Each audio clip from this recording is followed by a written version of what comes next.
I think that investors are definitely going to get caught off guard here, going to bed with record highs last night and then this sharp reaction lower, that primary focus being the coronavirus and the longer term ramifications it has on the global economy. So I think investors are going to step back, look, see what their exposure to China is. You look at commodities across the board, the best three performing commodities out there year to date. Palladium, they've got a ton of exposure here with Chinese automakers. So you might see palladium prices take a step back from being that champion there as the best performing commodity. Sugar and cocoa, those have real supply threats out there. Now, the commodities that are probably going to get hammered the most have the most exposure to China.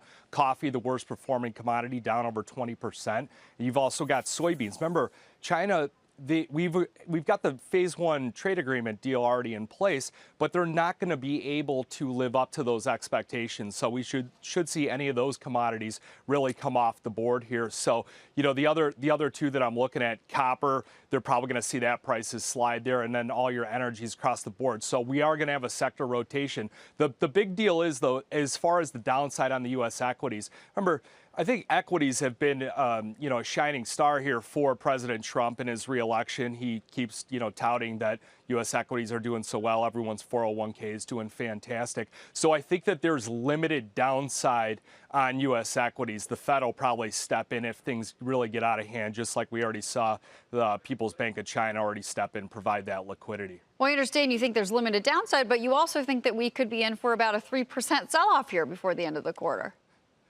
Yeah, if you look at the rise that we've had on, the S&P 500, I mean, it's been just such a dramatic move higher. So just 3%, 150, 200 points off the S&P 500 really isn't that much. I mean, that would be healthy and a great correction for all these markets. There's too much money also sitting on the sidelines that's been waiting to come in. That's why I wouldn't be shocked one bit at all if by the end of the trading day, somehow miraculously we come out and make new contract highs. So people have been waiting to buy these pullbacks here. I do think, though, you do have to rotate out, get a little bit of safety. I mean, it's no coincidence, too, that gold and silver are pushing up. I think gold futures should push back through that 1600, ultimately end up at 1650. It's ironic that gold is rising with the U.S. dollar index, but people are rotating quietly under the table, into some safety and out of risk assets.